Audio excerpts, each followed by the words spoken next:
Poetry Moment featuring the poem Father by Tyehimba Jess. I'm Chania Hudson.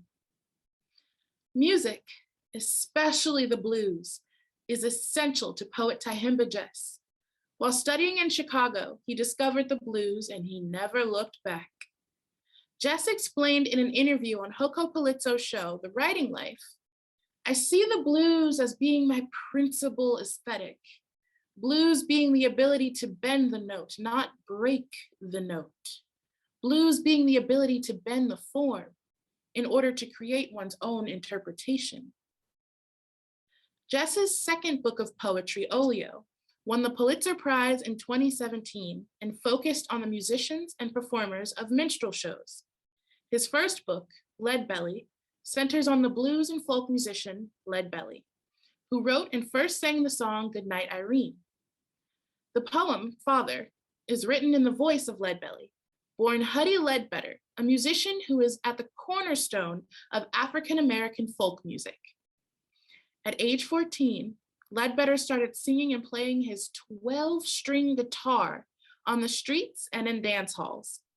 But he was also imprisoned in the 1910s and 20s for a number of crimes, including killing a relative, William Stafford, in a fight over a woman. Jess read many of these poems when he visited audiences in prison. Jess said, "Speaking about Ledbetter in prison in the 1920s is really an attempt to talk across the decades into the present. When you're talking about the blues experience and the African-American experience, the prison is always looming in the background and sometimes in the foreground."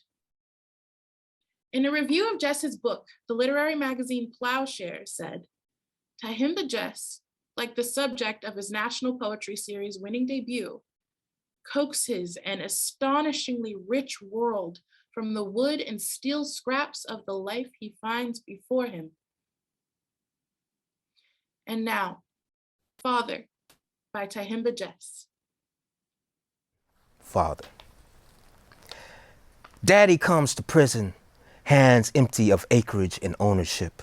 The price he pays for my crash of cold nerve and craze that flowed a river of Will Stafford's blood at my feet. My father comes in June, clutching the sum of his life under penitent palms, cash on the counter for my prodigal hide. My father comes on stilted legs of age, his hands blistered prayers holding greenbacked promises, a negotiation waiting to happen when he sees the warden, unleashes the stones in his voice to beg my pardon's price.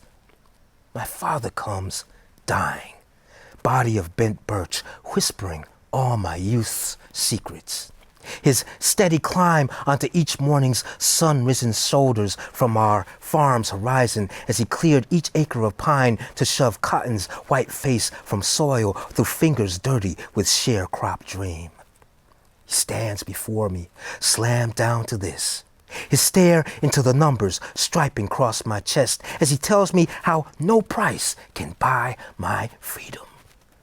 My father comes to barbed wire mesh of my home, tells me how time has wrapped its fist around his skull, shut itself tight in the moment before numbered days and weeks unravel themselves. Release him back to dust and gravel he no longer owns. In November, he is gone. Have you